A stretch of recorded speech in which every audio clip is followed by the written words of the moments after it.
Hey everybody, and welcome to the PC Gamer Show. My name is Tom Marks, assistant editor here at PC Gamer, with James Davenport, our associate editor. How you doing, James? I'm doing pretty fine. And Tim Clark, global editor-in-chief. How are you, Tim? Not too bad. Rare guest appearance for me. Yes, indeed. And we are back in the office. That is right. We are finally in the new office. We're in a studio space. We're together at last after a month of Skype. It's been nice. Yeah, it is. It's been nice. And it's a nice little setup here. We're cozier. We're Our thighs are touching, almost. Yeah, it's an intimate setup, if you will. Yeah. But we're glad to be here. We're glad to be back. We got a great show for you today. We're going to be talking about episodic games and specifically what happens when an episodic game gets canceled. We'll be talking about a little about Hearthstone because, Tim, we have you on the show, so we can't not talk about Hearthstone.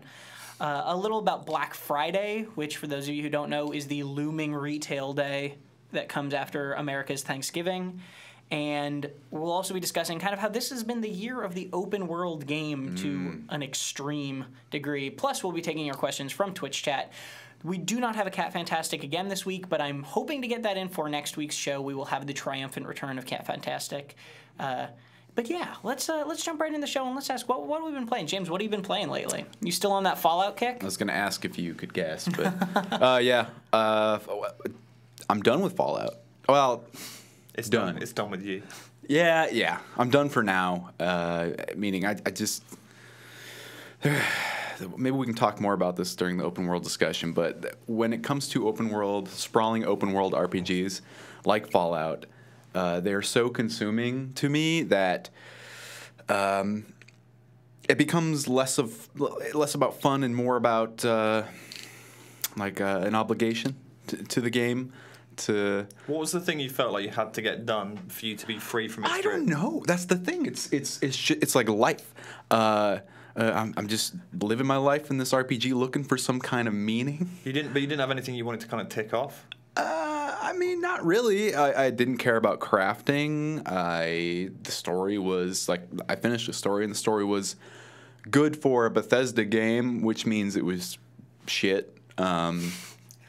But ouch, man. Well, it wasn't absolutely horrible, but it does the thing where everything comes to a point, a climax, and then it's just over, and you're back in the world, and nothing has really changed. It's not really about that in their games. So I remember like Andy Kelly and I, when we were both playing Skyrim back in the day, we became fixated on like how powerful a single weapon you could make using by exploiting the crafting and enchanting systems. And I spent probably like the best part of an entire month, I think as did he, like making daggers, collecting leather straps, then making daggers, then trying to like goose up all my enchanting stats so that you had to keep repeating it to kind of get incrementally stronger. And eventually I made this Daedric war axe that was like 996 damage. I'm not quite sure why I couldn't get 999, something like that. And maybe I even got over 1,000 actually. And I'd been consumed by the desire of making this axe. And then as soon as I had it, and it would one shot every dragon in the game, literally one shot. I went through the portal because I'd left like the slither of the story left, right? The final kind of denouement. Went through the portal, did the final mission, killed the stuff, and then literally never played the game ever again. But I felt like that time was well spent. Yeah, and I think that's why I say I'm not done with Fallout 4. I know I'll return to the crafting, and I know I'll like want to get my dagger. You're saying that, so you sound like you haven't rejected it. I love Fallout 4. I've had a really good time with it. I spent like 60 hours playing the game. But yeah, I think I'm just like kind of I'm feeling a bit soured after beating the main story because I mean it's still not super. It does some cool stuff with factions that hasn't been done in one of their open world games yet. I think to this extent, and there's some cool like huge battles. It feels like the scale of the battles in the game are big. Like you have 4 different factions just warring it out, and there's one time around this certain this monument in the game where there was probably like it felt like 50 to 100 NPCs on screen at once, just like duking it out, and there's like copters in the air, and it was like cool. I was just like running through it and just. What would have happened if you hadn't have engaged with it? Would they have like would one side have whittled the other side down? That's always the thing with those showpiece scripted battles. Is you feel like no one's actually damaging anyone else, and they're just kind of like an animated backcloth. Oh, it's certain. There was like the mission was interesting because you go in. I don't know like how you approach it like from different parts of the narrative, but you go in like on a certain faction side, and it's your job to tip the scales of this giant battle. So everyone's going at it, and I don't know if like you can fail by not killing enough dudes, or if it's just like they pew at each other until like you do all the work. But it felt like I was influencing one of those giant like YouTube battles where they just console command a bunch of dudes in. And that was, I think, probably the best part of the game, and it had nothing to do with like the narrative necessarily. It was just like, oh, the systems are at play, and I feel like I'm having an influence on this world and this battle I kind of came across. So that was really neat. But yeah, Fallout 4, I think I'm going to put it down for now. And again, I had a really great time with it. But I'm just gonna wait till there are a bunch of mods out, and maybe some of the DLC that inevitably is gonna happen, and hop back in then, which hopefully isn't too soon, because I'm enjoying this like free time I have now. It's great. So yeah, we've kind of gotten through the worst of the end of the year release craze, haven't we? It's starting to die down. What else is coming out, really? Well, Just Cause was Just Cause today. I never feel that way about it, by the way. Like, because I don't have to write the reviews, so I don't care. Like, more is good news for me. Right, Rainbow Six is coming out. I'll be reviewing that December 1st. Well, Tim, what have you been playing lately? I want you to see if you can guess, Tom. Hearthstone. I haven't been playing much. I've been playing through I play through the wings each week. And then it's a week off this week for Thanksgiving, which I think is quite sweet. They broke it down into 4 wings rather than 5. They've been. I guess we can talk about it later, but I haven't what I haven't done is I'm so lazy. I haven't really tried to make any new decks work with the new cards. I'm just sort of waiting for other people to refine them and then copy them. I've been watching a lot of it on stream, to be fair. Like I think you and I both watched Reynard from Tempo Storm playing that new Flood Warlock deck, which used those Reliquary Seeker cards that everyone said was complete dumpster, including us, and turns out they're all right. But I'm kind of waiting for we've obviously got we've got a lot of stuff planned for the website in December, and I'm kind of already now trying to think what's going to be my Christmas game. I always like to have one game at Christmas that I can just sort of play and devote a lot of time not speaking to my family or dealing with any other sort of commitments and just lock myself away. Well, you have a lot to choose from this year, I think. Yeah, I think maybe Witcher, because I played a bit of it and then got distracted by other stuff. It's interesting to me because I feel like The Witcher 3, arguably playing it now after everything, after it's been out for so long, is a better experience than playing it on launch to a probably not insignificant degree, because they made all these changes in those 16 updates that they did that it's not even content-wise. When I was playing the game, I had this huge problem with the inventory management and carrying crafting items and all that sort of thing, and they patched that. They tweaked some dialogue and stuff as well. It was pretty extensive changes. I remember Andy, who writes the news for us, would be writing the stories about the patches, and some of them were super extensive. Yeah, a couple gigs, some of them. Yeah, you wonder if it'd be the same with Fallout. Maybe it's the sort of game they've already patched it once this week now. The first patch is out. Most open world games, I would say, and again we can talk about this later. Just play them months later, and you're gonna have a better time overall. Which is weird because developers push pre-orders so much, and it's almost we don't really support pre-ordering a game before you read about it and you see reviews and that sort of thing. But also, it's just kind of the worst time to buy a game like that is at the very beginning of its life. It's just gonna get better, or you're gonna know it's not worth it. Did you run into any kind of significant quest bugs when you were playing Fallout, James? Yeah. Actually, I was fuming about this last night, and maybe this is also why I'm so angry, but I forgot it about already. There's one of the final quests. It took about an hour to do, this big sprawling mission, and it's right at the end.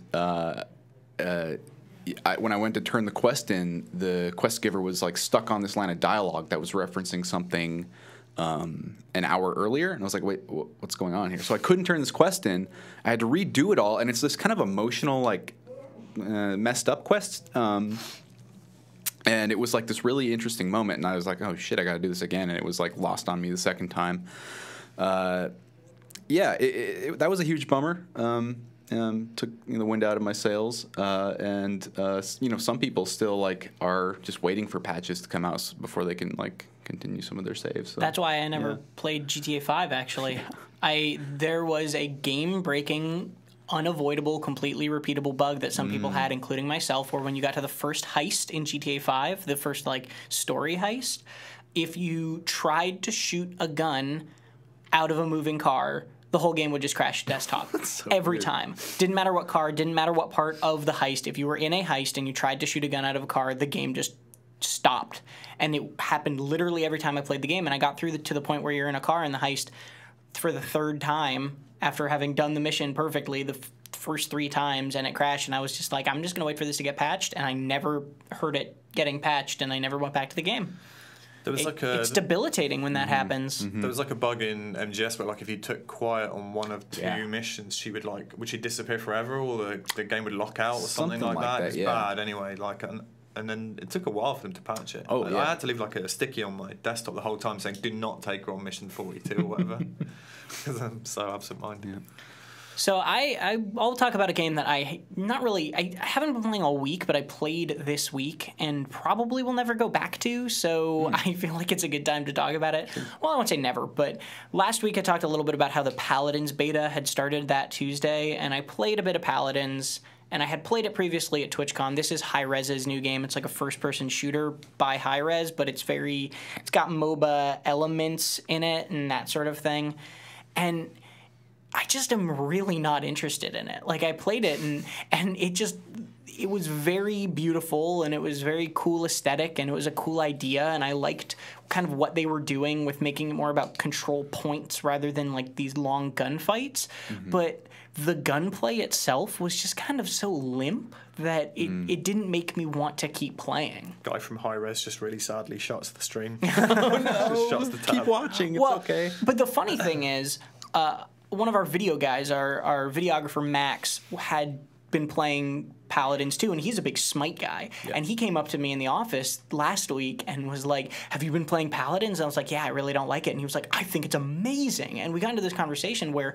me coming from a kind of TF2, I've been playing a lot of Overwatch, Dirty Bomb sort of mindset, I found this first-person shooter very lackluster. But him coming from a Smite mindset, loved it. And he thought that if you look at it as a first-person shooter version of kind of what Smite brings, you can actually really, really enjoy it. So it's what, team-based, what kind of colourful champion-style heroes? Yeah, you level up, except there's this deck system where you unlock cards. I thought it was a card, because you left a code for it on my desk. I thought it was some sort of card game. Yeah, it's got cards in it, and then what you do is you make a deck for your character, and every time you level up, it gives you a choice between 3 cards, and those cards are level-ups to your abilities or your stats and stuff like that. So it's deck building mixed with RPG mixed with shooter, and it actually works pretty well. Doesn't Battlefront have like a card thing in it as well? Like you get a kind of card. Yeah, I don't know if it's like that's like loadout. It's I don't like think in you between. build a deck. It's just like maybe like they're trying to evoke Hearthstone or something. People hear unlockable cards and they just want it, So I think they called it cards for that reason.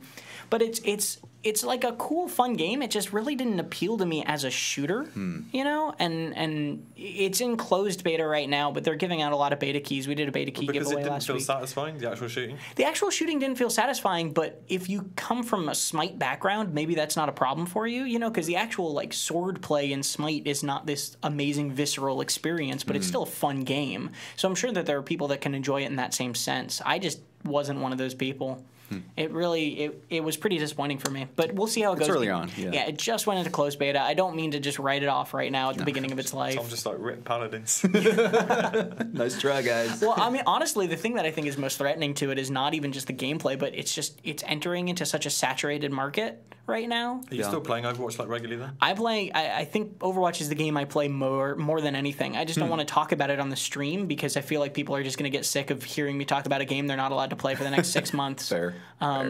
But yeah, I've been playing Overwatch constantly. It's You should just really share your fun. account with them, Tom. I'm sure that won't be a problem. Yeah, I heard actually Blizzard already banned some people who were doing account sharing, but they were doing stupid enough to be like, if you give me $20, I'll let you use my account to play Overwatch for like an hour, which is just asking to get banned. Yeah.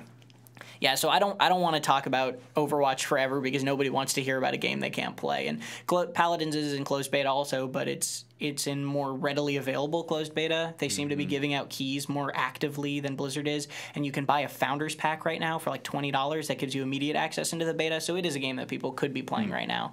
I'm interested to see it evolve. I wish it the best because it's a really unique idea. It's just it was not satisfying when I was playing it, unfortunately. So let's jump right along, though. I want to talk about, this is kind of a weird topic, but I want to talk about episodic games and specifically what happens if an episodic game gets canceled. Because end of last week, the creators of Afro Samurai 2, which is an episodic kind of action-adventure game, canceled the game, canceled all future episodes, and took the original off of Steam. How many episodes had there been? I think there was only one, and I think it came out in September. I'm going to say tough shit. Well, okay, I know. I'm not saying that we should cry over Afro Samurai 2 or its lack of game and how the world will suffer from never having seen it grow. But the interesting thing to me is that at the same time, today, the third episode of Minecraft Story Mode has come out, which, for the most part, people have been kind of negative on. Tyler really didn't like the first episode, not so much so that he didn't even go back to the second episode. I think he described it as a blocky mess. Yes, that was his actual words, was a blocky mess. Get it? So the question I have for you guys that I want to discuss is, does making an episodic game make the developers obligated to finish that episodic tale? No. Okay. Well, I mean, if you think stream's over. We can move on to the next topic think now. about how TV works over here. Like, I'm obviously a visitor in your fine country, but like they'll make like 6 episodes of a show, and if by episode 4 it's not working out, they'll just shit can it then, won't they? Like, it's Tim, you're making me sad about Firefly again. You know, you sometimes get the smell of death on a program like quite early, like 3 episodes in, you go, I'm quite enjoying this, but I don't get the sense anyone else is, so I'm not going to commit any more of my time to it because you know you're going to reach an unsatisfying season 1 climax and then the show won't be brought back. I think with games, the bigger issue I think is there's so few examples of people doing episodic games correctly or even in a way that's interesting, to the point where I'd say like the Telltale Walking Dead stuff and I guess Wolf Among Us, is that what it's called? Yeah. That and Life is Strange are the only really good examples I can kind of even think of, but maybe I don't play enough episodic stuff. But coming out now, the Telltale, is a great example because they do have also Sam and Max. They've been doing episodic for a while correctly. But yeah, those are the big ones right now. I feel like the Telltale formula, though, like as evidenced by like Game of Thrones, hasn't really set the world alight. I think the reviews I've read, certainly our own, kind of suggested that it was pretty faithful, but actually a bit too gloomy and drab, and just didn't enjoy it. Yeah, I played it, and it was just like trying to channel beats of the show. Too hard? Yeah. I weirdly think that episodic, I think because I remember speaking to quite a few developers about this when I was more into the idea, and it's an idea that's been floating around since, honestly, like the 2000s. People have talked about trying to make this a thing. But I think the expense of trying to do something episodically, the risk is actually almost even higher. And I can't really justify why I'm making that statement. I get it. Like, I tell you why. It's because if you sell like a single copy of a game that's like $60 or whatever, you build your whole campaign around getting everyone in on day one and it being a big deal and a big launch and yada yada yada. With an episodic game, you have to maintain the interest over a series of purchases, and almost inevitably you're going to like leech audience away. So I think it doesn't seem like the industry as a whole is like super hot on the model, which is, I think, a pity, because I think loads of interesting stuff could be done, and I think Life is Strange showed that. There seem to be a core group of people, a core group of developers that are doing it well, and it works for them, and then it does kind of struggle to spread out of that. Colin R88 in the chat points out the new King's Quest was also episodic, and that was a good example of episodic. We've only seen the first episode of that. But don't you think as well, like, part of the problem is like the culture now of the way people consume things is they want to be able to Episodic is like an example of like appointment to view or appointment to experience, whereas like now people with Netflix, they want to just like Jessica Jones comes out, they want to watch, a lot of people want to watch the whole thing in one weekend and just like no life it completely. Yeah. That's not a new concept. Sorry to cut you off. Yeah, but the ability to do it is a newish thing. I suppose, but I'm just saying that the desire to sit down and play a game all the way through is not unique to games in the way that it is becoming a new thing for TV, if that makes sense. Basically, what I'm saying is people don't like waiting for shit. No, yeah, and with most episodic games you see now, you're not waiting a week, you're waiting months, and I don't know. That's not. I mean, that's episodic, sure, but it's not episodic in the way that like we understand it as television trained people. And I think you're seeing... You put yourself in a position as well of almost having to make it like old radio serials and have like huge cliffhangers at the end of every one to try and get people to come back. Yeah, no, absolutely. And it's to the detriment of these games, I think. But, Will our heroes get out of the dastardly trap? Tune in next week. Yeah, it's that sort of thing. Yeah, they're fine. I get why they, like Telltale and other developers do that, though, is because it's almost like episodic games, from my standpoint, have always been like... early access for narrative games, right? Because they're developing these episodes typically, while the first one's out. Like first one goes out and they're like chipping away at 2, and they have like this just pretty horrid. Telltale's engine is pretty horrid, but they always have like some preview in the end that you can tell is just cobbled together from scraps of. Just like concepts and quick draw something. Yeah. But see, that's the question I had, is because in going back to what I first asked, early access to me, if you put a game out in early access and you don't complete it, people get mad. People feel like you promised something to them and then you did not deliver. But that's different for episodic games, where if an episodic game is just bad and they don't finish the series, kind of it's okay. So it's not really like early access in that sense, at least, because you can decide that something is not worth the time and just stop. Is that I guess it's because you are offering a cheaper product for less content? If it's well organised and in controlling its budget as well, I should be able to say we are committed to making 6 episodes of this, which will resolve the story in some sort of fashion, rather than going, well, here's one, maybe there'll be more. That obviously would be. I think Telltale's early. I hate to just reference Telltale, but I don't know. Well, they are the developer. But I think early on, like you'd see that was like they were skirting by, like hoping that enough people would buy their first episode. And you've seen them like change payment models on the PC and different platforms. I think consoles you can buy episode by episode, and PC you have to buy the whole season up front, at least through Steam. But and now I think they're getting to a position like with Minecraft. It's obvious they've developed a lot more of that up front. So I don't know. We'll see. I don't think they're obligated.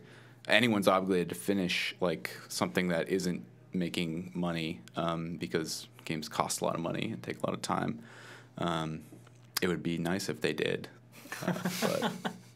Well, so then what about episodic games that continue but are kind of universally panned? Should they just kind of throw in the towel even if they are making money? Like, I feel like Minecraft Story Mode is just printing money. People are going to buy that game because kids love Minecraft and people love Minecraft, and that's just going to do well. But is it kind of unfair almost for a developer like Telltale who can afford to make bad games?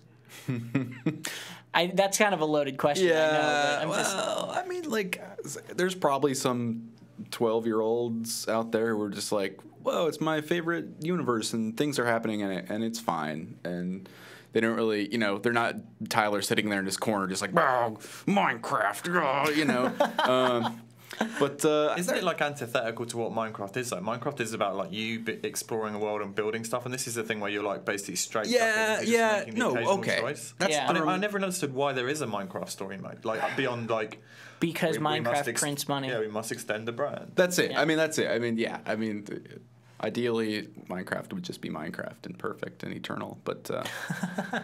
Well, it's interesting, too, because the story mode, I mean, obviously none of us have played Minecraft story mode, but we can talk about it from a more outer perspective of this is a direct influence of Microsoft buying Mojang, right? In my opinion, you see Minecraft for Windows 10 version or whatever, and you see story mode, and these are things that probably wouldn't have happened if Minecraft hadn't been purchased for so much money. If you could persuade Telltale to make one of their style of episodic games about any fictional universe, what would you choose? I guess right now I'm kind of riding that wave, the Fargo wave. I think they could do like Fargo. a stylized, cool Fargo thing, right? You want like a rated M Telltale game? Oh, Put yeah. people in wood chippers and stuff? Well, I'm talking about specifically about the series that everyone should watch on FX. I'm not getting paid, I promise. It's fantastic, and it's not obligated or beholden to like prior seasons, or it's just kind of independent. You don't even have to have stories. seen the movie, realistically. No, it's just like here's 10 episodes, the show at least, of this thing happening. In Minnesota. It's better than Breaking Bad. Oh, A couple with from you. the chat. hot Hockey take. Tom 71 says we need a Star Wars Telltale. nope. No. Wow, that was I'm a not quick into. reaction. Okay. Wait, people were talking earlier about the Star Wars extended universe and how they had blown it up. Yeah, for- it's just gone. How do you blow up an extended universe? Retcon the hell out of it. Yeah, but just saying like these things didn't happen. Yeah. Everyone was kind of mad, or not everyone, but like the people who read the books, like they're just kind of mad. But to me, like the very idea of like that sort of extended universe is like stupid anyway. But like you can't just wish it away, can you? Can you? I mean, they did, man. I mean, you can always have your head canon. Well, you could, but that's like saying you could just the prequels didn't happen either. Then. Right, but so the reasoning behind it is because they want to make future stuff, and they don't want to be beholden to these books that nobody read anyway. But had the extended universe created a lot of problems canonically? Yes, I think so. I don't know for sure because I don't know what the plot of the new movie is, but the new movie, or the extended universe talks a lot about like Han and Luke's kids and like where they are now, and I think that's going to be involved in the new series. That does sound dumb. Yeah. I mean, I understand the point of not wanting it to exist, but like when you say blow it up, they didn't actually say like, and it was all a dream. Like, what is the actual mechanical process of? Is it it's a press release. Is it illegal? Yeah, well, that's a letter, I guess. Saying. It's people being like, all those books you loved and read, they just don't exist anymore. They are fun little stories that you can tell, but they're now basically fan fiction. I feel like if you were reading those books, Wes, you knew what you were getting into. Yeah. Actually, Wes in the chat says they classified it as, quote, legacy stuff. So Legacy content. That is a classic description of anything that's like an embarrassment. You put the legacy content in the attic. yeah, We've made some legacy content. basically. I'm pretty sure.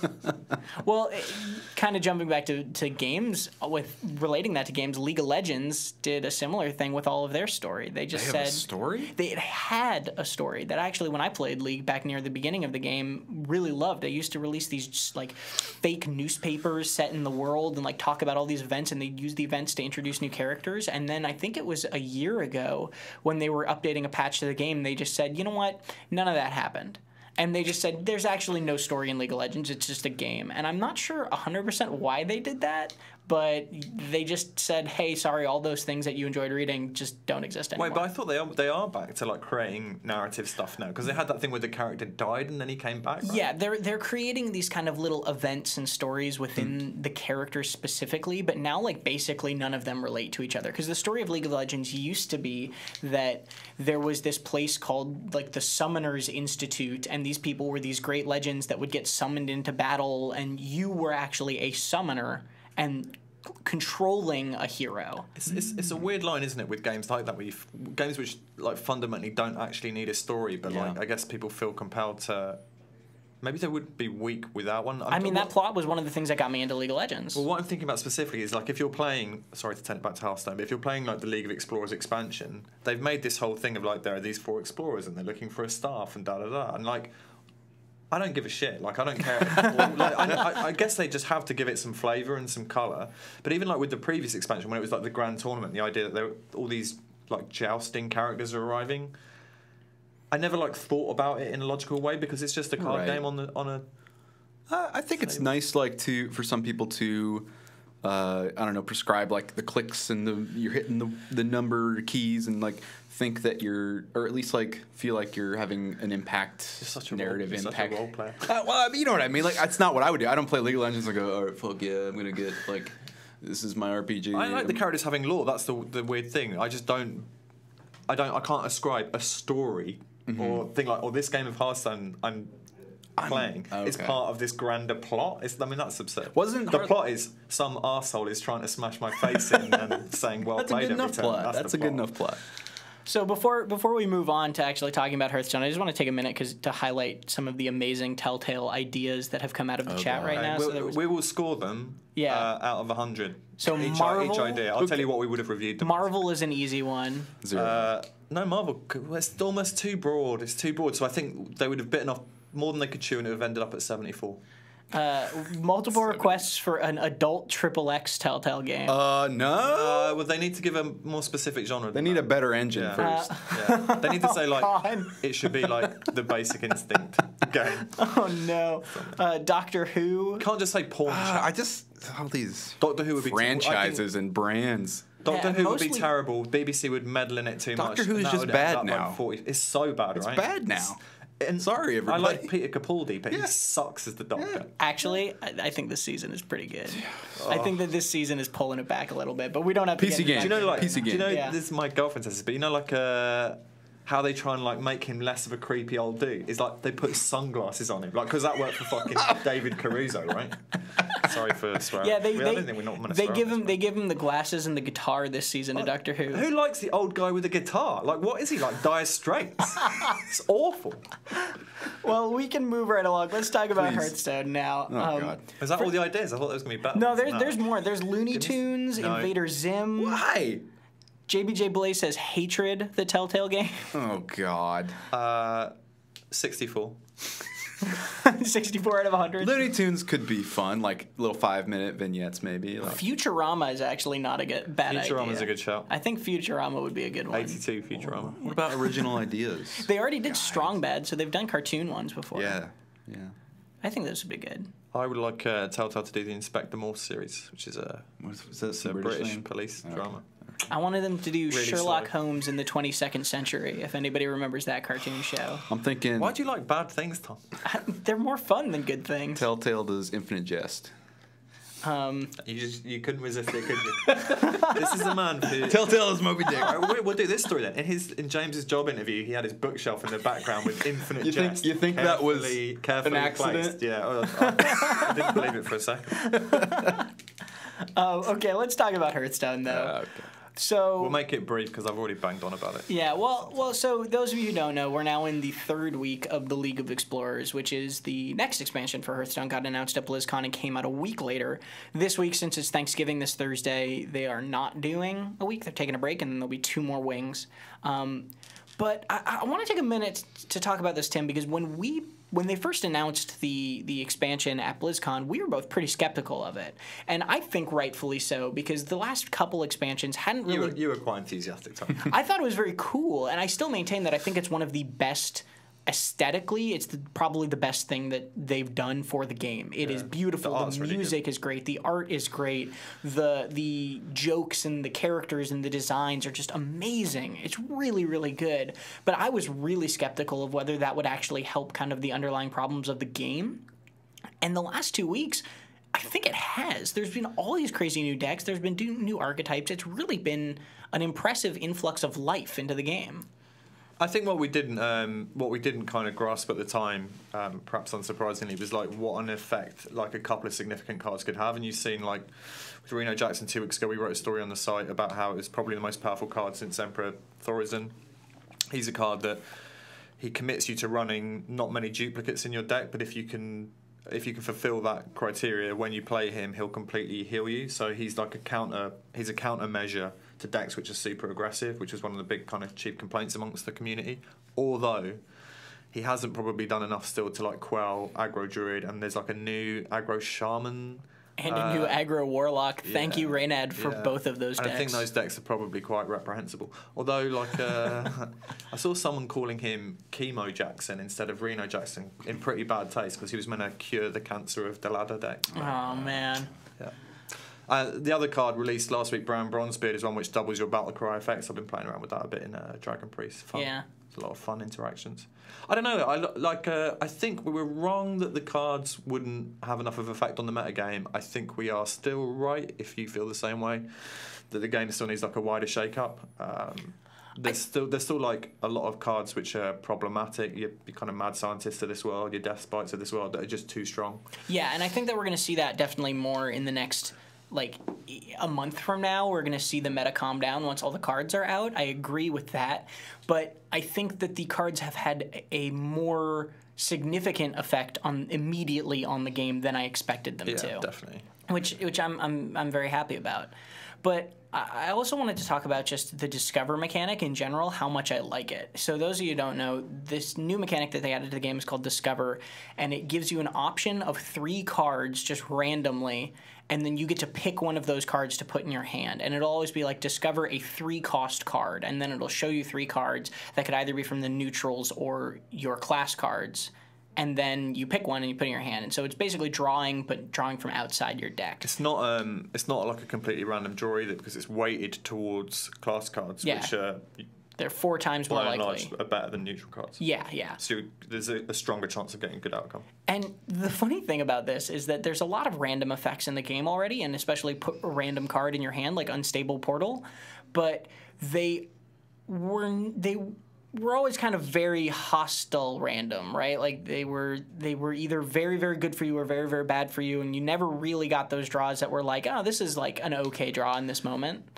And the I thing, think it's more that you, but see, I disagree with that. I think you just remember the ones where it's like super bad or super good. There that's is fair. actually quite a bit of meh stuff in between. yeah, it could be a confirmation bias for sure. Shredder oftentimes will just drop you a 1-1 or a 2-1, right? But it's the time you got Doomsail, the time you got Millhouse that you remember. Right, and the thing that people were praising about Discover and that I still really like about it is that it's the randomness of random cards, but then also the skill of which card do I want right now. Yeah. And the funny thing is, I had this moment where I played an Unstable Portal, and I had a moment like, wait, why can't I pick which one of the 3 cards I want to draw? Like, I forgot.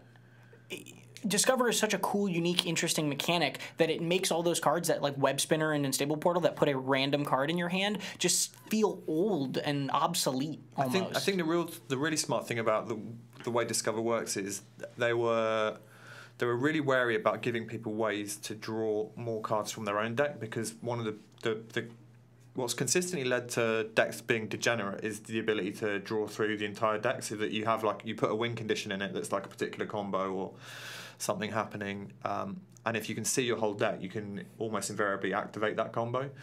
So what Discover does is, because you're picking from a huge random pool, you're not being able to get closer to that win condition on a more kind of guaranteed basis, but you are still getting more card draw. Because I think one of the big reasons people get frustrated and salty playing Hearthstone is those times when you feel there's nothing I can do about this, I have no answers, I've just drawn badly, so therefore I'm going to lose this game. Yeah. And I think Discover mitigates against that a little bit, because it gives you extra ways out of situations or to improve, even if you're ahead. I think it's definitely been the best new keyword they've added to the game. Yeah, well, that's a competition of 2, though. Or Death Rattle and Inspire. Yeah. Yeah. Just Inspire. Oh, Death Rattle. Death Rattle's been in it. It's just that Undertaker. Did they add any other new ones in? No, they did Joust, but that's not a keyword. So James, what do you think is the best card of the set? He asked mockingly. Actually, I did the gallery for you guys, like when you guys were at BlizzCon. So let me think. There were some really stupid puns that I remember. Murloc puns. Yeah, the Everything is awesome. Yes. Yeah, that was good. That's your pick? That's not out, unfortunately, but that is going to be fun.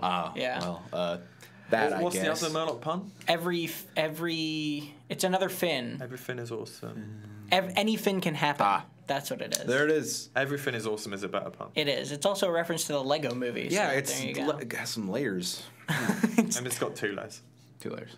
Two thick layers, though. So, James, when we first talked about this set in our Yes. BlizzCon episode, when we had Tim on, I think 2 weeks ago, I think it was 2 weeks ago, we talked about the idea of, is this ever going to get others into the game, right? New players into the game. And you, I believe, at the time said you had pretty much no interest. That's not entirely true. I have a lot of interest in getting into Hearthstone. Like I'm sad that this conversation you guys just had felt like 50 years. Because I like the idea of the game. I remember when it first came out, I played a decent amount of it and was fine at it. But the more they add, it just convolutes the game more, and it makes it harder to get in because I think Tim was saying, like, I said it's just expensive to get into Hearthstone, and the counter argument is, well, it's free to play, you can earn those cards. But I think even you have admitted that by now it's kind of hard to. I spent a ton on it. I mean, I must have spent like I spent hundreds of dollars. Yeah, and like the adventures themselves are like. Can you build cards that you get in the adventures? No. Yeah, so I mean, those are $20 by themselves. 25 for the first two, 20 for this one. Yeah, so I mean, unless you want to buy them with in-game gold. And some of those cards, I don't know. From what you guys have talked about or what I've kind of absorbed, is that some of the cards in the adventures are pretty vital. Yeah, they are. So, I mean, that alone is $60-$80 to. Well, so the thing that a lot of people who gave you those free 5 packs. Yeah, 5 packs. Got some good stuff. That's more a start, yeah. But the thing that a lot of people where Hearthstone is their only game don't realize, or only card game, first card game, that sort of thing, don't realize, is that Hearthstone is one of the least pay-to-win card games ever made. That's not to say it. That being said, basically fundamentally every card game is pay to win. But Hearthstone being a card game where you can earn the cards without spending real money makes it unique in the world of card games. Magic the Gathering, for example, you literally it's pay to win because you literally cannot get the cards unless you pay money for them or trade old cards or something like that or sell a kidney, there was a moment when I was watching Brian Kibler, who's now a Hearthstone pro and a Magic the Gathering, longtime Magic the Gathering professional player, and somebody asked him on stream, this was a while ago, like maybe a year ago when he was streaming, and somebody asked him, I'm looking for a competitive Magic deck for around $250. And he said, I don't think you can find that. Jeez. I think that you can't find a competitive Magic deck for $250. Very offhanded, just like kind of normal. So when with Magic though, you can buy the cards one by one, right? You can buy singles. You can buy singles, yes, which is a huge difference as well. Yeah. I feel like Hearthstone would benefit from a system whereby, I think I said this before, so I won't belabor the point, but I definitely feel like a system whereby you could buy off the shelf decks for like $15 for a good deck that was ladder viable, but maybe not the most refined ladder deck, but was close to it. And then you could tweak it with either other cards you had, or you could buy a couple of one-offs to add in. Or you could just go, actually, I'm really committed to playing... I don't know, let's say Secret fucking Paladin. And then you can go out and just, buy 2 mysterious challenges and whatever. Because it's that sense of like, I still get it now of like, with a new set, if there's a particular couple of cards I want, I go like, I'm going to have to maybe buy like 50 packs just to craft these 2 legendaries that I want. Which is silly. Which feels like a little egregious to me. Yeah, it is strange, but at the same time, if they were selling a legendary for $20, would people be complaining about that too? Probably. Yeah. And just to clarify, I don't think that's the price for starters. Just to clarify, to anybody wondering, I am talking about the physical card game of Magic the Gathering. In the digital versions, except for Magic Online, you can buy packs with in-game currency. Do you think I can persuade my other half to learn Magic the Gathering over Christmas? Yes or no? We've got sent some cards, and each time I've suggested we play it, honestly, I might as well have suggested something much more. How much do you like each other? Very much. How much respect can you lose for each other, and how much can you start hating each other before that becomes too much? We're both very competitive. Okay, then I'd steer away from it, honestly. Be careful. It's a easy. Actually, I think it's a pretty easy game to learn just how to play, but it does not look easy. Deck building and the really intense strategy of Magic does not come easy. It's a very simple game fundamentally, but once you get into things like the stack, do you know what the stack is? No. It's this. I know what tapping is, and I know what land is. But the stack is this amazing thing that, since it's not a video game and they couldn't just write rules and code to decide how effects interact with each other, every time you play a card, it goes on the stack, and then somebody can respond to that card with a different card, and that goes on the stack, and they keep stacking up. And then you resolve the effects in the order of like top to bottom of the stack. And that's how it's basically this way to simplify incredibly complex interactions within the game. And that's part of the fact that the game has just been around so long. How do you adjudicate on a dispute then if there's only two of you and you don't have like a magic accredited referee in your apartment in San Francisco, say? Well, I think you don't be an asshole in that case, but... Well, this isn't going to work. Yeah, no, if you're just playing with friends, it's just like the honor system and don't be a jerk. And if you're playing at competitions and stuff, then there are accredited referees to determine that sort of thing. But let's jump along. We've talked about card games. I for the record, I love card games. I could talk about card games forever. But we can not talk about card games forever for the sake of everyone who doesn't want to be taking a nap during this hour and a half. Let's talk about Black Friday. Yeah, James is just ready for bed now. Black Friday is this Friday. I almost said this Thursday, which would just have been embarrassing given the name. Next year it will be like Grey Thursday. It's just turned into Black Friday November. Wednesday. Every year it gets earlier. For those of you who don't know, this Thursday is Thanksgiving in the United States, which means that Friday is Black Friday, which means all the retail stores and now online do these huge sales. Usually, before it was Cyber Monday was when all the digital deals would happen. That's still a thing. It's still a thing, but like last year I remember Black Friday, actually most of the good deals were the week leading up to Black Friday. And then Black Friday came and it was kind of disappointing. Well, we've been doing a regular deals post on the site. Yep. Yeah. We have like a Black Friday hub, which is, we try and through our hardware section and stuff provide good buying advice, let you know when things are on sale that we think are cool. Yeah. And we'll keep updating that. Yeah, well, even though we're basically just not going to let Wes eat any turkey or stuffing. He'll just be Speak monitoring to his that. family. He just has to find SSD deals. Oh, God. But we'll all be helping. But one of the deals that we actually couldn't put on the post because it was only a day long, I really want to talk about because I was really, really interested in this deal I saw on the Steam front page yesterday.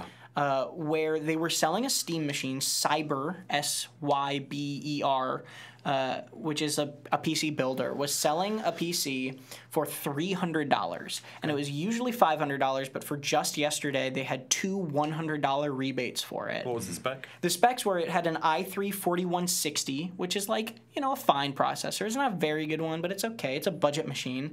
A GTX 750, which is definitely an old graphics card. Yeah. It was budget when the 700 line came out.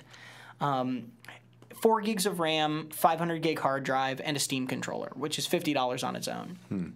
So, by all means, not a very good computer, but also one of the only pre-built machines I have ever seen that could easily match up against a console. Pricing. $300 with a controller, right? That's what you get.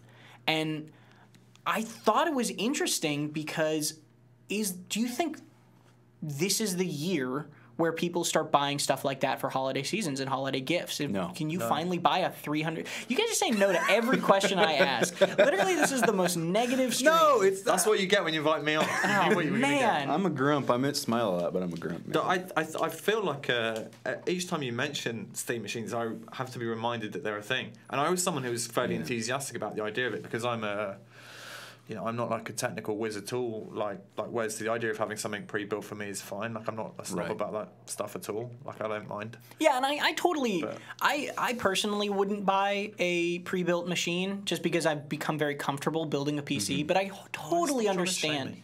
No. It's not a shame thing at all because I was going to say I completely understand why somebody would buy a pre-built machine because honest to God, building a computer is kind of scary and it's difficult and it's not a simple thing and it's really easy to just break something. Wes built my American PC for me and bled on it while he was building it. So there's danger. The IO danger panel involved. probably, Final step. And so I while I wouldn't do it myself, I totally understand and I sympathize with people who just want to buy a machine that works. And that's what a $300 Steam machine that you're not really meant to upgrade. Especially building a PC that's tiny is not easy either. But yeah, I feel like circa when Vive comes out, the idea of like bundled things which are like Vive plus PC plus Steam controller could be more of a thing if that suddenly explodes in popularity in a way which maybe we're not sure that it will. Yeah, the thing is like there'll be people who want to experience that thing who won't want to build a PC for sure. And I understand. I love PC gaming, obviously, and I think it's the best platform. But keep playing to the gallery. Well, I mean, it's the best platform, bar none. But when you still, the consoles are 100% more convenient for someone for what like the Steam machine is for plug and play. Yeah. And you know that PC sounds like a piece of shit, to be frank. Like it's not very good. Well, but it'll play games on paper. Is the guy who bought that PC just shutting his browser now? Come out.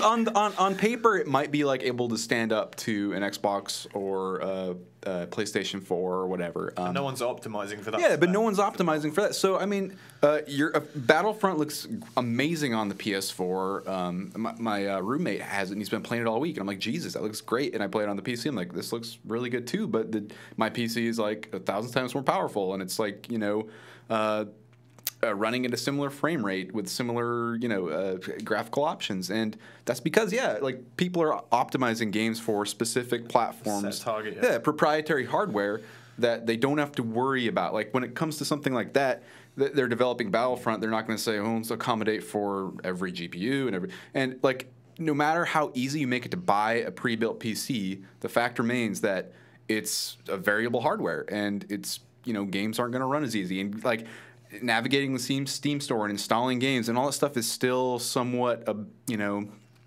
opaque to the casual or at least like plug and play audience.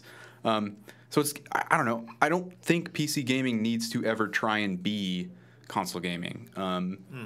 I think maybe when, like you were saying, VR comes out, they can opt for more convenience. But I bet, as soon as VR becomes mainstream, like the next round of consoles will probably try and accommodate for that power and also make it super easy to plug and play. Sony has like Morpheus coming, which is I think they dumped the Morpheus name because it's not 1998. It's kind of dumb. Yeah. So it's just I think it's just called Sony VR now or something. Or PlayStation VR. But I mean, so I think what I tried to get at and what I was immediately shot down by before James went on a rant about how consoles are clearly better than PCs. Whoa! Can he go back to intern? Is that a thing we could do? No. I'll send you both back if you don't. That's fair. Tim laying down the law there.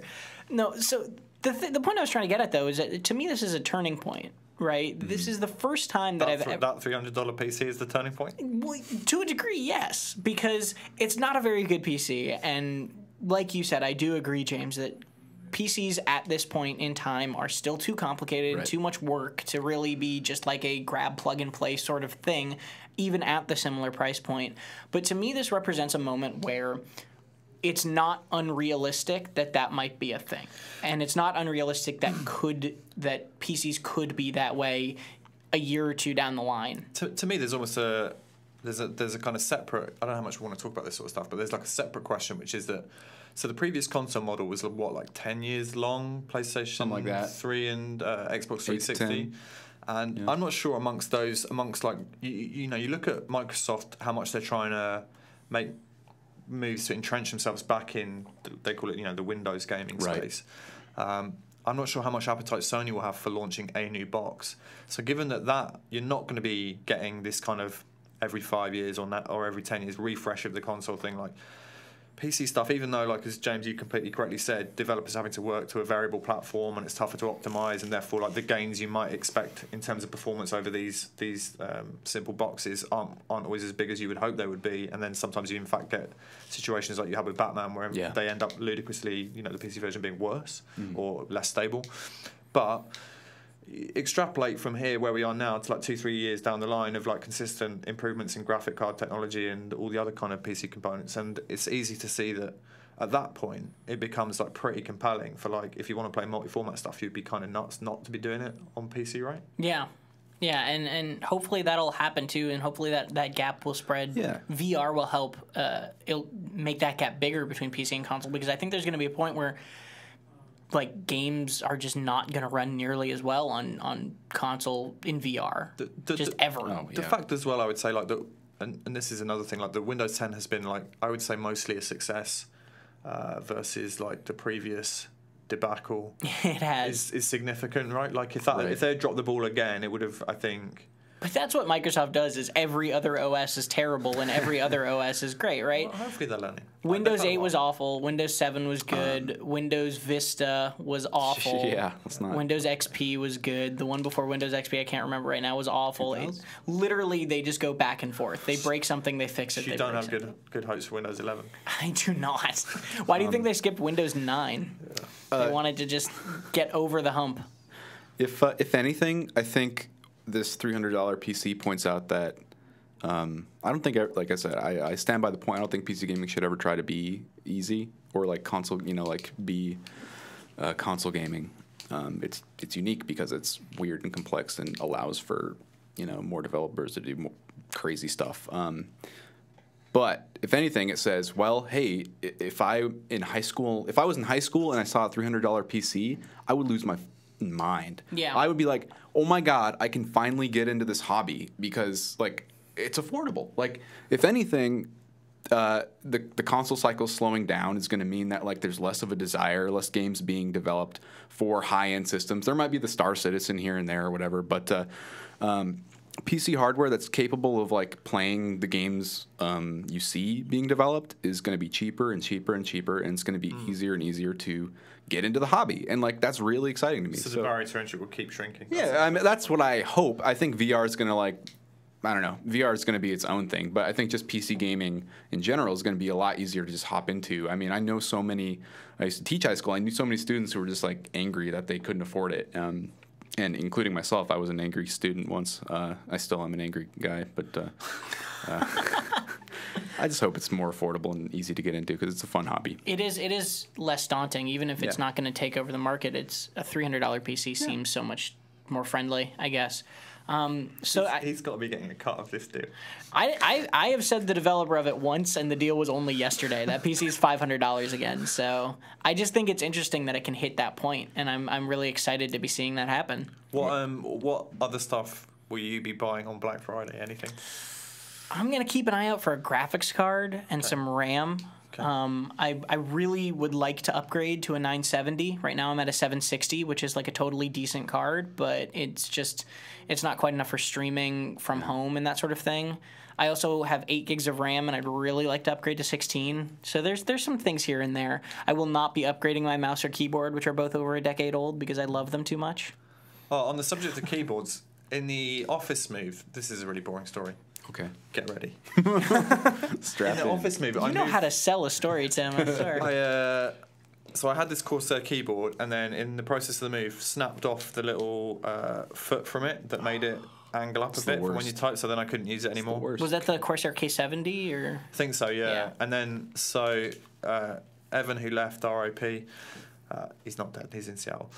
What's the difference? I took his. I took what I think was his keyboard, which is also a Corsair one, but different. Wes tells me it's the same type of switches, but the keys felt amazing. Like I consistently had like RSI in my like joints, and I'm not saying it cured them, but it cured them. But here's the sad thing. I think they were like I think it was super box fresh, this keyboard, and even now in a few weeks I can feel it's maybe not quite as nice. Gotta get a fresh but one. But I might be imagining that. But my dream is, right, so to be like, was it Jay-Z who would like put on a fresh pair of Nikes every day and then throw them away? Imagine every day you bust open a new keyboard. Just open your closet and there's keyboards. Yeah, typed on it once and then just tossed it out.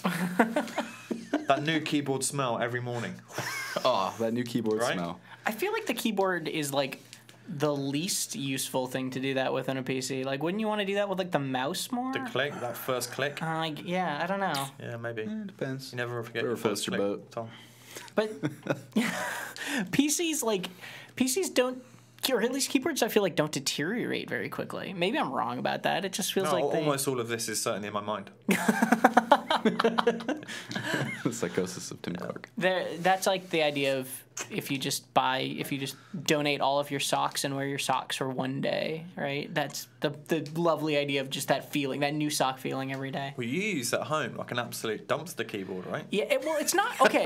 Dumpster. It's a fine specimen of a keyboard. Yeah, It's not. It's the sort of keyboard you would get in like a cyber cafe that would be used by terrorists to post messages to each other. With like really dusty windows, and like the floor hasn't been cleaned in ages, and they've got a couple of beige Dell PCs and these keyboards on which they're tapping out bomb threats. And I've brought it up on the show before, but it's this old PS2 meaning PS/2 input keyboard, and I was actually at IEM San Jose Sunday, and I was hanging out with Jimmy Wizenhunt from Twitch, and I told him that I had this PS2 keyboard, and he used to be a professional Counter-Strike player and a professional Quake player, and he just kind of looked at me like, what are you doing with your life? Because apparently old PS2 keyboards, you can't press more than 3 keys at once, and he said that to me, and I was like, that's why that always happens.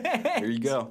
But I love it. I mean, I wanted to actually write on the site about this a little bit because the mouse and the keyboard, I have not replaced my mouse and my keyboard for at least 10 years. And they work fine. They're clean. I keep them in good Got a cupboard full of keyboard sets. I know. And I've had many opportunity and the means and opportunity to upgrade multiple times.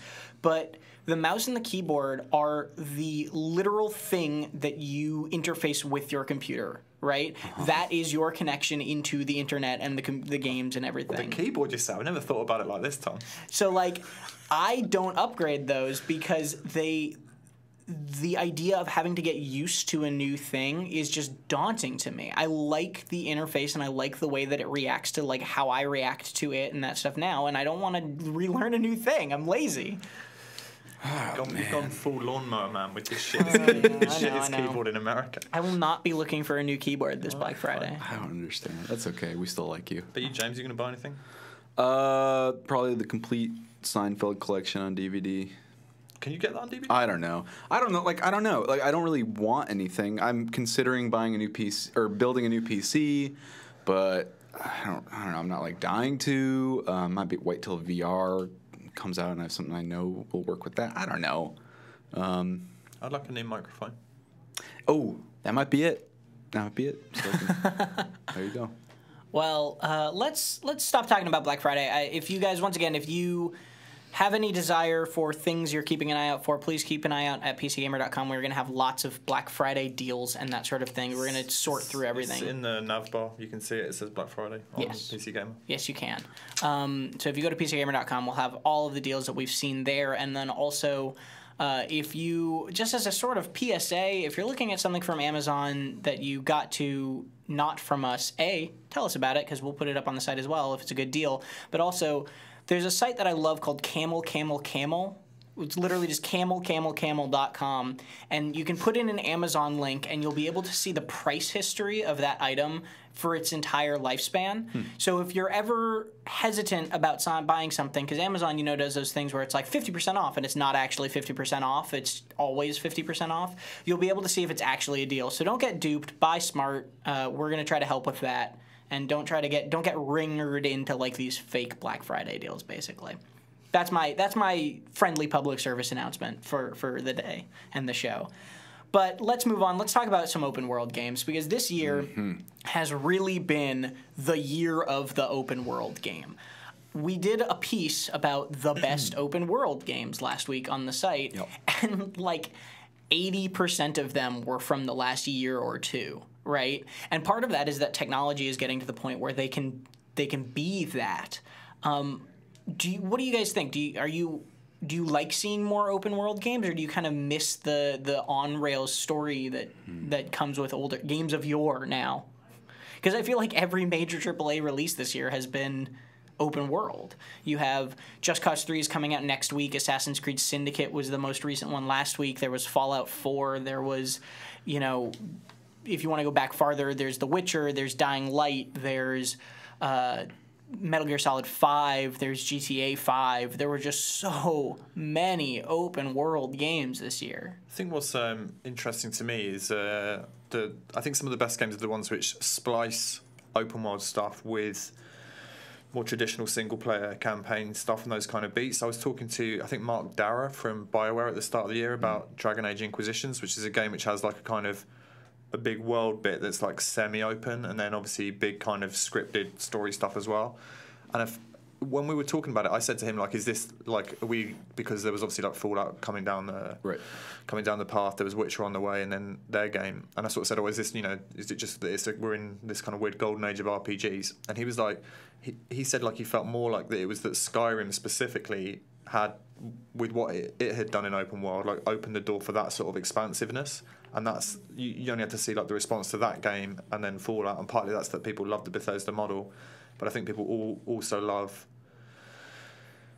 just generally now, this freedom to explore really rich worlds in a way they couldn't before. The problem has always been the budget, I think, required to make those worlds actually feel genuinely live and populated. Yeah. Like Chris Livingston talked a bit about, like, I think we loved all the systems in MGS, but that the actual world itself was quite sparse. And partly that's by necessity because you're in the kind of the hills of Afghanistan for a lot of it. But at some points, definitely it felt like actually more could be going on here. There's just some wildlife and that's it. And then we've got like Just Cause is coming up, which is another big open world one. And that's a series which, we'll find out in the review, but traditionally has made a big play out of how big the world is. But then I think struggled to fill it with meaningful stuff to do beyond just making some kind of towers explode and stuff. Yeah, and something like Metal Gear Solid 5 is actually, in my mind, a really good balance of open world, because it's kind of not really an open world game in that there's a big open world for you to explore, but you're usually just like going to a point. There's nothing in Metal Gear Solid 5's world where not very much, where if you went off onto a random direction where there was nothing on the map, you'd find something cool. You can find a few really small, insignificant things. That's what's missing, but the brilliance of it is I think they blend really well the specificity of going, here's this world, and we will put these missions around where, like, grab this guy, or do, and a lot of them are repetitive, but, like, they provide you with, like, really kind of focused goals to do in that world. But you're right, when you go beyond those, it's a little bit quiet. But that's why I liked what you were talking about, because that they do a really good job in Metal Gear Solid 5 of doing the missions, where then suddenly here's this kind of more linear thing with cutscenes, and the map is quarantined off, so you can only be in this sort of linear line. Yeah. And I really liked that blend because I could go run around and kidnap people from Mother Base in the open world, and then go into a mission and have a story be told to me through that. And I really appreciated that balance. There's like another issue in that if you look at a game like GTA, which had a budget of like $500 million or something like that, was kind of speculated, hundreds of developers working on it. Still, people kind of want more from it. But look at the density of that world in terms of just like the art assets they've had to make, the amount of dialogue they've had to make, the kind of the tiny detail in terms of all like the signage and stuff. And a game like that comes out, and then if you want to then play in that genre, you have to kind of compete with that, and it's all very well to go, well, we can't because they've got like unbelievable amounts of resources, but that doesn't really, if you're a player, it's like, well, the game's going to cost $60, whichever one you're playing. So to use like the same comparison, like Just Cause has almost, I think, no chance of being able to offer the level of kind of fidelity and richness and story and yada yada yada, all that sort of stuff. It's like the point I'm trying to make is I think it's like a brutally competitive genre by its very nature. Like if you wanted to make like a standard FPS, right, and have like 12 levels and it lasts for 8 hours and then a multiplayer mode, right, the difference between the big budget version of that and the kind of middle and lower end is not, I think, as vast a scale as there is in open world. Like the top end open world stuff is just, I mean, you look even like Witcher, you'd say like they weren't a developer on the same par as like Rockstar, but like that had a huge budget and a huge team, and again like set like an incredible bar that I think even like Fallout's struggled to meet in terms of the world. I know you've played probably more of both. Like, what do you think? Real quick, just before James jumps in, the Witcher has created this incredible world, and it actually has a significantly smaller budget than most of those other open world games. Well, there's a lot to talk about. Quick, everything at once, go. My perspective on open worlds, I don't know, it's mostly positive, but like, I don't know, a lot of these things these open worlds are aiming for different things. Metal Gear, I think its open world is 100% unnecessary. Unnecessary. It would be better off being a series of ground zeros. Is that what the one was called? The prequel, yeah. But something like Just Cause to me feels like, I I hated Just Cause 2, by the way.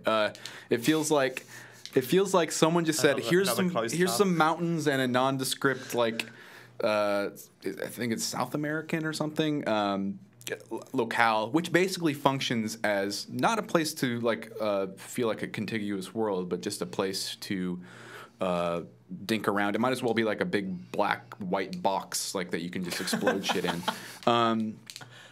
That to me is not an open world. An open world to me is something like more akin to The Witcher, where the world is built specifically to. I mean, The Witcher is one example. It's largely not. It's not very system driven, right? It's the NPCs aren't on a schedule doing things. They're just paper dolls standing around that say, "Oh, it's The Witcher!" Ho, when you walk by. Yeah, and I mean that's fine because it's a heavily narrative based game, right? You can kind of wander around, but more often than not, you'll just stumble into a main quest or some kind of big side quest. There's some small things you can do, but they're pretty meaningless. The world there is to serve this is there to feel like a world, it's world building. It's what's the word? Verisimilitude. It's to make it feel like this is a real place with in The Witcher 2, for example. It may not feel like a complete world because you're kind of going along these joined paths, and it's well, yeah, I'm in a video game. In Witcher 3, it's there to serve the narrative. In something like Fallout 4 or Skyrim, it's all systemic and it's broke-ass, buggy all the time. But it's there to be a legit playground, a legit sandbox where, you can dink around with certain NPCs and you can follow them and role play being a peasant in Skyrim. A lot of people did that because they do things every day and they actually harvest crops or something, it's not empty. Everyone's doing something. You could have role played being a goat in Metal Gear. You could have just hung out with the goats. Being the most boring goat on the planet. Chris Livingston probably already did that. But yeah, I mean, I think people are finally just they have either the budgets or at least the collective history of video games to build on these systems now, and it's cool to see this. I think also they're upfront a riskier endeavor to make an open world. But with stuff like Far Cry or Assassin's Creed, it's maybe, I don't know, I'm not a game developer, but it seems to me a little safer to iterate on than rebuilding a whole new linear path with scripting this and instead of starting over from scratch, you have little to work with. You have these existing systems you can iterate and tweak, and people kind of like to see that anyway, right? They like to see, oh, it's Assassin's Creed, but you got a zip line, whoa, and yeah, I don't know. I'm not sad about the open world renaissance, but so the question I have then is there a difference between an open world and a sandbox world? Because the way you described Just Cause is that it makes it sound like a sandbox rather than, whereas The Witcher felt like an open world to me because it felt like a world. Right. I think. Yeah, I'm trying to write something about this actually, so I'm trying to make a distinction between the two. Yeah, Just Cause is more akin to, I think Grand Theft Auto is the good version of Just Cause. It's Grand Theft Auto is open world and Skyrim is sandbox. Is that what you're saying? Because I can sort of see the distinction you're making. If that's so, if not, I reject your thesis.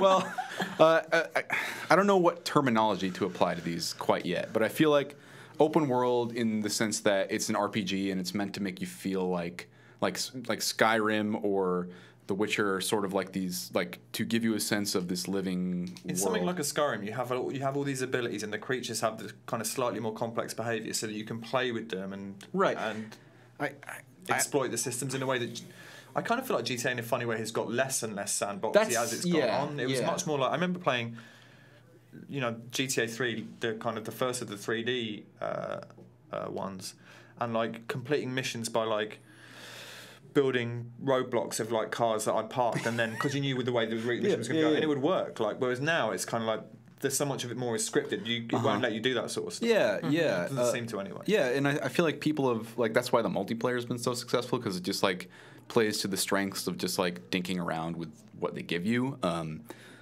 Which honestly is not that much. Yeah, I think GTA is less of a sandbox and more of you can explode things in this very nice looking, like, realistic place, as opposed to like a complex systemic, exploitable thing. But I'm almost more annoyed by games that do kind of I'm just going to say it, Assassin's Creed open worlds, where there's the GTA open world, which feels alive, and the Witcher open world, which feels alive, and then you have sandbox worlds, which kind of feel empty, but you have a lot of fun stuff to do in them.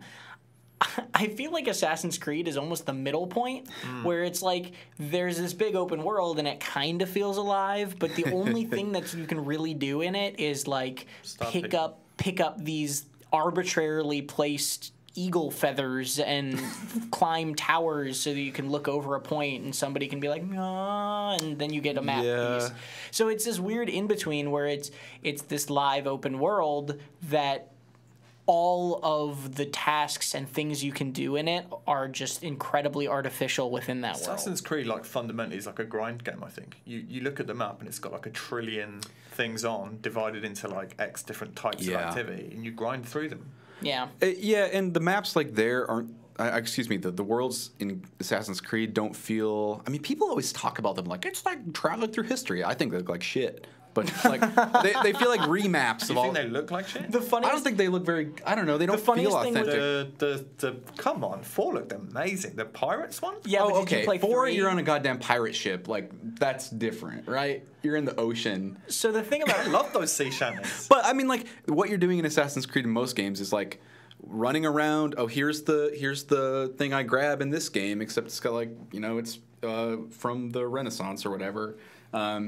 It all looks like I guess those things stand out and like destroy the illusion of the place, and everything starts to feel like, well, this place was just made for me to like do bad platforming on. I got into Assassin's Creed 3, and it puts you into Boston, and you go up to your. 3's the worst. Okay, so 3 is the only one I've actually beaten. Because Why? I was so bitter at that game. Wait, I'm gonna vent for just a moment. Go. I'm gonna rest my eyes. 3 has that Captain Kidd's treasure thing where you pick up the Captain Kidd's trinkets, and if you get enough of the trinkets, then this old crazy dude gives you a mission, and then you go to the mission, you get a map piece for Captain Kidd's treasure. And if you do all of the Captain Kidd's trinkets and treasure pieces, you get a mission where you go find his treasure, and then you unlock this pirate outfit, right? And I love pirates. And so the entire game, I was like, I love fuck pirates. yeah, like I want to be a pirate. Like all I want to do in this game is Why run didn't around you just as a play pirate. Assassin's Creed 4? So here's where I hate Assassin's Creed. I was really enjoying Assassin's Creed 3. It was buggy as hell. It was terrible story, but I was enjoying the kind of the boring. loop The of stuff it. is so boring. Yeah, but anyway, I become a pirate and I run around and I'm being a pirate and I'm running around the ship and I'm enjoying the hell out of it. I'm like, yeah, I'm finally a pirate. Literally the next day, they announced Assassin's Creed 4 Black Flag and announced it was all about pirates, and I was livid. I was like, I'm never playing another Assassin's Creed game again, because next they're gonna like make me be able to be a space marine, and then the next thing they're gonna announce a space marine game, and I'm just gonna hate the world. I think games as a whole have got you quite well covered on the space marine front. If that's what you're hanging out It's for. true. But Assassin's Creed 3 I thought was funny because you would get I got into Boston and I went up to the first like bell tower thing and I looked over and the first thing I thought of was, wow, I didn't know Boston was so foggy all the time. And it's what you were saying, where the engine just couldn't handle the graphics in that game, and they had the draw distance down so much that Boston, New York, the forest outside of New York, they're just foggy constantly in the past. I had no idea. Not for crystal blue seas, beautiful green trees. Lovely. Yeah, I'm bitter towards Assassin's Creed, even if this one is fun or not. I don't know, but I just can't do it because they're gonna string me along, and then they're gonna make a game about whatever they strung me along with. I feel like I'm one on one off with Assassin's Creed. Although I didn't play, didn't like Unity. I don't much care for Syndicate either. I was just so bitter, man. Like I just felt like I got bait and switched. It was awful. This is like a scarring experience I had with this game. Aren't you healed now? Couldn't you go back and play 4? It's really good. I could, but I kind of don't want to out of spite. That your men, like, when you get on your ship, go, ahar, and stuff like that, like, because they're so pleased to see you. I just went back and played Sid Meier's Pirates, and that drowned my sorrows in that. Let's open it up to some questions from Twitch chat, though. If you have any big questions for us or about anything this week in PC gaming, please let us know. I'm sorry, I'm just watching there's a mouse just like dangling around the screen, and it's very interesting. It's very distracting. Anyway, if you have any questions for us about anything on This Week in PC Gaming, please tag us with @PCGamer in the Twitch chat, and we will answer your questions. Once again, if you're watching on YouTube or on iTunes or on the site or anything like that, just come to twitch.tv/PCGamer at 1 p.m. Pacific time on Tuesdays, and you'll be able to answer your questions live with us right now. Or we'll be able to answer your question. Either one, really. Billy Bobble asks, can James be the only game reviewer from now on, please? No, Oh, that's interesting. I'm fine. I think it's just I'm I fine said with that. Oh, I think I said something mean about Assassin's Creed, and someone agreed with me. So Okay. Fido asks, can you dress up as a pirate next week, Tom? Actually, the funny thing is I can. I was a pirate for Halloween, so I have that outfit. But this room is hot as blazes. Yeah. So we might not want to do that until we get an air conditioning situation figured out. Some more. Hockey Tom 71 asks, what's going on with MMOs? That's a good question. I mean, recently Guild Wars got its expansion. WildStar went free to play and then kind of fell off the face of the earth. I'm not sure how that transition went. I hear that the new Star Wars Galaxies expansion actually does a lot of good things for the game. I hear that Elder Scrolls is doing okay. I think MMOs are actually in a pretty good state right now. Just had the expansion for Final Fantasy 13 as well. Heaven's Sword, I think it's called. Just came out like a week ago. like that. Yeah. 04 Dowie asks, are any of you excited for Hearts of Iron 4 or Stellaris? Hearts of Iron 4, these are both Paradox's games. I don't know much about Hearts of Iron 4, but Stellaris, they came into the office actually last week and showed me Stellaris, and I think it looks really cool.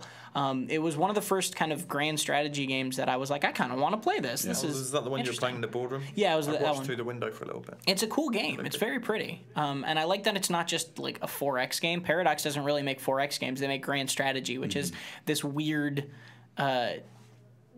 difference, but it's important to how you actually play the game and what your goals are and that sort of thing. Have either of you guys played Crusader Kings or Europa Universalis 4? Man, I hate that name. dabbled in Crusader Kings 2 because I read something about it and how systemically interesting it is, but it's also dense. Those take time to learn. Max Ursa asks, Tim, how about a Telltale game of The Sweeney? Yeah? Well, the original Sweeney or the remake movie? Well, explain both, because I don't know what those Yeah, are. we're lost. Come on. The original Sweeney was John Thor and was it Dennis Waterman? I think two basically like and they played like Cockney detectives in London during I guess the late 70s. It was all kind of like birds and geezers and pints and fags and smashing up criminals. I was born in London-ish suburbs, but I'm not very authentic as a geezer. But yeah, maybe the remake I think was like Ray Winston and that rapper Plan B, I think, playing. It was bad. I say it was bad. It was fine. Like I watched it on Netflix and it was basically fine.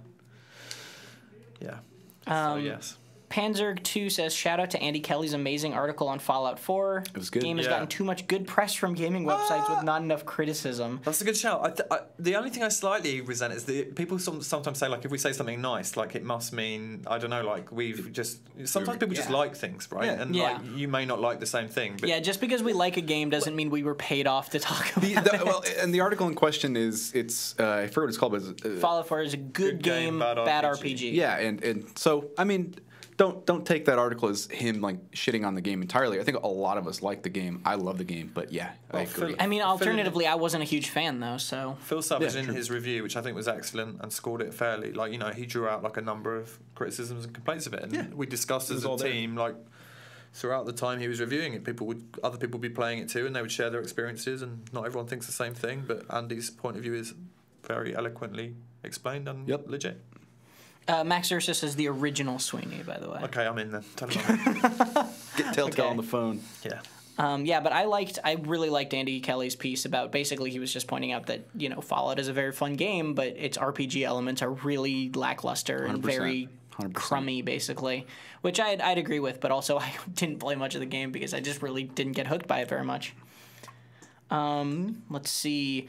Marmite on Pizza, which is a great name, good. Yeah. asks, how many bow ties do you have? I lost count. Probably around 40, something like that. They're all pretty cool. Actually, we talked about Doctor Who. You guys can't see, but this is my TARDIS bow tie today. So I'm a total Sorry for geek. being mean about Doctor Who. No, it's fine. How good I don't wear bow ties because of Doctor Who. I wore bow ties before Doctor Who wore bow ties. Think how good Matt Smith, Amy Pond era was versus now. Like, it's night and day different. It's so bad. I think I agree last season. I think this season is actually really good. They made a Doctor Who video game, and it was apparently just dreadful. They made a like, the most recent one apparently was not good. Star Wars Galaxies died. Yes, it did. I meant Star Wars The Old Republic, not Star Wars Galaxies. Excuse me. That was my mistake, so thank you, Panzer. Let's see. Questions.